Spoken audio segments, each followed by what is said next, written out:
Yep, you read that title right. If you've been watching me for a while, then you would have knew that I've been on this tip. I believe the NBA draft lottery is rigged, and I've been in that thought process since the summer of 2019. Now, I do not want to dive deep into the summer of 2019 evidence. I made a whole entire video for that, so go ahead and check it out if you want. What I'm going to be doing is using these same ideas because these ideas and concepts still apply to everything new in the NBA today. But right before I hop into my bag, I need to give you guys this opportunity to receive a bag. Well, not really a bag, but a free NBA jersey. So if you haven't heard the news in my last video, boy, you need to be watching all my videos. I am doing an NBA jersey giveaway for my 22nd birthday. That sounds so depressing. I'm 22 years old, bro. To win this NBA jersey giveaway of your choice, by the way, all you need to do is follow my Instagram page right there, Mojo99__2 and go ahead and like every single one of my pics. Also, that's not it, bro.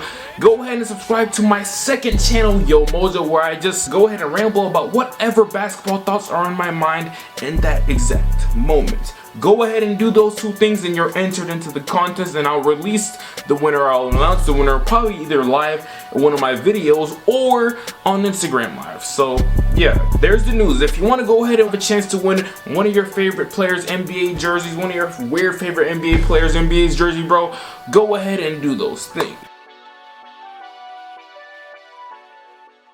The NBA is a sport we all love and cherish to death. I cannot imagine a world to where some of the best athletes and physically gifted and highly skilled hoopers are not competing against each other while being ran, organized, and funded by really creators and owners of ice hockey. There's your NBA lesson for the day. I couldn't imagine the NBA not existing. With that point being said, it would definitely not be what it is today without any premeditated moves executed. Whether it be determined before regular season games, playoff games, or even in the biggest and most obvious, the NBA draft, which is of course gonna be our main focus of today. You see, the NBA is a business, and literally the main purpose and sole reason why someone should make good business is to go ahead and make as much profit as possible. All business owners are looking for what's most effective and efficient and what can make the consumer, the customer, fiending, just itching for more of whatever product you offer. That is where the money is at. That is how you capitalize on profits and take more home.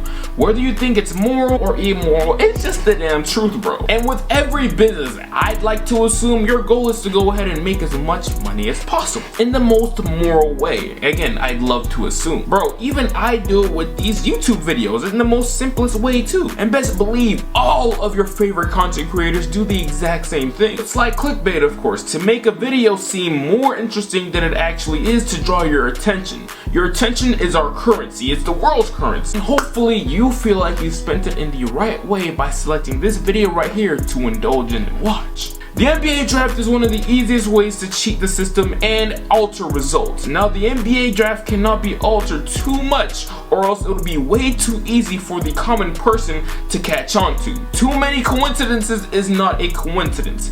Is that what they say? That's what they say, right? If not, bro, that's what I say. Now, disclaimer, I could be totally wrong, but then again, I feel like I'm almost always totally right. But cheating the NBA draft on a consistent basis is just flat out stupid. Now look at me, okay? You're looking at me, don't look too close. Now look at your surroundings. Who's in the room with you? Is anybody in the living room or in your room? Is your mom, dad, like snitching siblings in the room? No, I hope not. Okay, so listen up. I want you to keep it a buck. You be cheating on a lot of your assignments at school, and it's okay. I know you do because I do the same thing. Your secret is safe with me, bro. I know you be Googling questions, you be on Quizlet heavily, completing your quizzes, homework, and tests. I know, bro. And there is no point in lying because I do it too. Who's to say that I didn't cheat on the quiz myself in the last like 15-30 minutes before I recorded this video? Look, what makes a great cheater is a smart cheater. And what smart cheater cheats on a consistent basis? Who gets all A+ on every single test of the year or quiz or homework assignment? Bro, that's stupid. No cheater cheats consistently. That's how you get caught. And the geniuses in the NBA offices probably already planned out how the next 30 NBA drafts are gonna pan out, depending on how, of course, these teams handle these young players. It's just business, bro. And the type of business that the NBA runs, they pretty much gotta cater to all 30 teams. Now, they can't do it at all once, but every other year or every year, it's gonna be a certain team's time to shine. Not all 30 teams in the NBA know exactly what they're doing and they need a lot of assistance, a lot of help, while others know exactly exactly what they're doing, but just need a little budge, a nudge of good luck. A boost in lottery balls for better positioning. Example A, the Golden State Warriors. They had 2 lottery picks this offseason, one being their own and their second one being the Minnesota Timberwolves, which they now attain. The Wolves do not deserve another number 1 overall pick for a very long time. They have a track record, a history, a disgusting history of wasting number 1 overall picks' talents, and I don't think they deserve one until they prove themselves. They gotta prove to the NBA and all of us that they deserve that number 1 overall pick, but until then, they're good. They got good talent and attention drawers like Anthony Edwards, who is hilarious and super exciting to watch, and they of course got Cat and D'Lo. They got a lot to prove. They can make this shake before they land another top 3 pick. Well, at least they certainly have the talent to. The NBA would be stupid to let someone like Minnesota keep their pick and not capitalize on Steph Curry, a generational player in his prime, because Minnesota lost their pick. Because Minnesota lost their pick, the Golden State Warriors are now in position to trade for another star with a package of 2 lottery picks in a very talented draft, plus Wiseman if they want an all-star. Now the NBA is not going to get called out at all for this because it fits perfectly into what was planned for the Warriors. There was not much fixing to do. Minnesota had the best odds of getting the 6th pick and fell to 7th. The NBA had their hands clean for almost forever when it comes to rigging drafts. Now they did have a slip up way back in the year 1985 when they selected a bent envelope, but they learned their lesson and will never get caught like that again. Here are some of the most obvious things that needed to be fulfilled in the 2021 NBA draft by these teams the most. As said earlier, protect all young players with promise from the Minnesota Timberwolves until they prove themselves. Secondly, please assist one of the most thriving organizations in the entire NBA over the last, 10 years, the Toronto Raptors. Masai Ujiri is a mastermind and one of the most respected GMs in the league with a sort of sticky situation in his hands if they didn't land a top 4 pick. They had a 54% chance to land the 7th and 8th pick, but somehow jumped all the way to the 4th pick. Lotteries are rigged, bro. I'm just saying this right now, bro. I'm not a Toronto Raptors fan now. I got a Toronto Raptors hat. I wore the Toronto Raptors hat while I was watching the NBA lottery stream, but I just feel like the NBA is better when someone...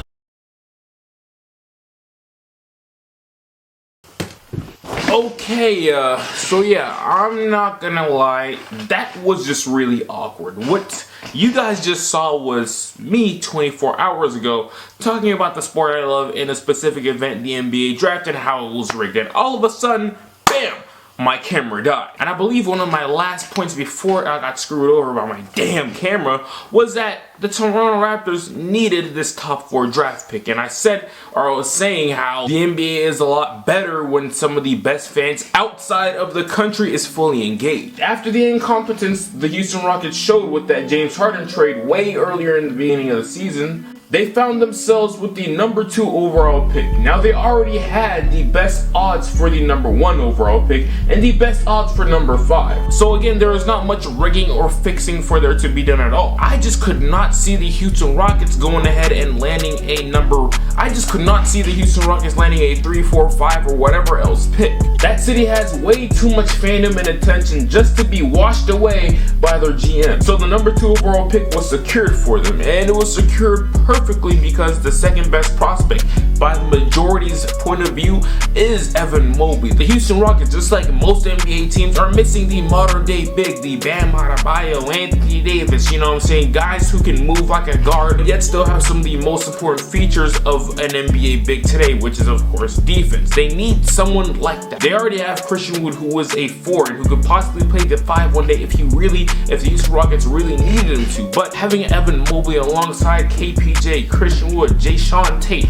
it's just a match made in heaven. And lastly, the Detroit Pistons. I said this before and I'm saying this again. There was no other team who needed the number 1 overall pick more than the Detroit Pistons because of the talent gap and also because of the amount of attention the city was getting. Now, if you paid attention to the thumbnail, Of course, I did my research and I was like, yo, I wonder where the Detroit Pistons ranked in terms of income, revenue brought in this NBA regular season. And come to find out, they were 27th, which is almost dead last. And now I like the Pistons a lot. They have some of the best rookies in the entire NBA, and that is something that no one can take away from them. Their new GM, I think his name is Troy Weaver or something like that, has done a miraculous job, but he just needs that guy. And Killian Hayes, you're not that guy, pal. Sadiq Bey, You're not that guy, pal. Isaiah Stewart, Trust me, you're not that guy. and all the other young players that they have, like Dennis Smith Jr. and Josh Jackson, failed lottery picks. None of those dudes are not that guy, and this is the only opportunity, or one of the very few opportunities, that the Pistons will ever have to land someone who is that guy. Because trust and believe me, no free agent or big time free agent, other than like Jeremy Grant, you know what I'm saying, he is kind of that guy, but I don't think he should be that guy. Anyways, there's no big time free agent, marquee free agent who is going to be like, hey yo, I want to play in Motor City, I want to join the Detroit Pistons. No one's doing that, bro. So they needed this #1 overall pick to land this generational talent over here in Cade Cunningham, a 6'8" point guard who has the most versatile skill set when it comes to scoring on the court, who is great on defense and offense, and you just can do it all and just be the driving force for a championship team one day. That is what Cade Cunningham provides and gives your city. I said it before and I'm saying it again, bro, in so many other past videos. There's just this certain thing that's called like the it factor, or I like to think of it as like a security blanket. There's just some players in the league, there's not a lot, you know what I'm saying? There's only like maybe not 10, maybe 11, 12, 13, 14, maybe 15 players in the entire NBA who give me security blanket vibes. Security blanket vibes meaning like, hey yo, like it's storming outside. There's an absolute wreck happening. There's a tornado, it's hailing, bro. It's raining icicles, all that crazy stuff. And I'm scared as hell. The power went out, I'm freaking out, and I'm all alone by myself when my family is freaking out, bro. I need something to give me a sense of protection and security. And I just go ahead and get your blanket and put it over your face and just close your eyes. That blanket is a superstar. While your team may be losing its crap in the final 2-3 minutes of a clutch game to win, you don't have to worry, because the security blanket, aka Cade Cunningham, one of these type of players who will bring you home and make sure everything is okay, provides that type of reassurance and insurance. I'm happy for the Detroit Pistons and so many Pistons fans, and if I was a part of the NBA's front office, I would do the exact same thing that they did on this night right here. The Detroit Pistons deserve and need that #1 overall pick. One thing that I also kind of do is compare NBA teams' likes against each other, and it's clear as day that the Detroit Pistons Instagram out of every single other teams is one of the most dead Instagrams. Now they don't have the least amount of followers. I think it either maybe the Memphis Grizzlies or some other team, I'm not sure, but the Detroit Pistons are over here getting like 3,000 likes on a picture, 4,000 likes, 5,000 likes, bro. And that is just something that is extremely like disheartening, because this is an NBA team, an NBA organization with players who have hundreds of thousands and millions of followers. That is just another example of how much buzz is going on in that city about this Detroit Pistons team. You need more casual fans. Casual fans are what makes the game even greater. And let me go ahead and check on my phone right now. I'm gonna be screen recording this. Actually, yeah, let me go ahead and start screen recording this and see how, oop, that's a girl I already talked to, whoopsies. Okay, so yeah, ever since they landed the #1 overall pick, I see 12,000 likes. I go ahead and see 12,000 likes again. I go ahead and see 35,000 likes. Now let's go back to when they selected this super dope picture right here. I see 13,000 likes, you know what I'm saying? I see 2,000 likes for equality. I see 12,000 likes. Like, I don't know, but like, I'm not no social media guru. At the same time, I kind of am. But these numbers are super disheartening for any NBA organization in the social media aspect of things. And now that they got this #1 overall pick, they juiced up right now. And now that they got this #1 overall pick, their future is damn near set. This is the end of the video though, man. I really do appreciate you for coming over here and watching me talk about basketball. Now remember, right before I hurry up and dip and leave, because I got somewhere to go, places to be, I need you to go ahead and submit yourself into this giveaway. Follow me on Instagram, like every single one of my pics, and subscribe to my second channel. Outside of everything that I just said, bro, I want you to make sure that you go ahead and make your day great, and possibly make my day great too, by going ahead and leave a like, commenting, sharing this video with one of your friends, randomly link it, bro, share it, bro. And outside of everything that I just mentioned, I just want you to really do what you need to do. Put in the work, take time to focus on yourself, and make great. Until then, I'll get right with you. No way, no way. Remember back when I couldn't get a play. No home, I ain't have a place to stay. I got to work, made the surf free the way. Told my girl who'd ever thought.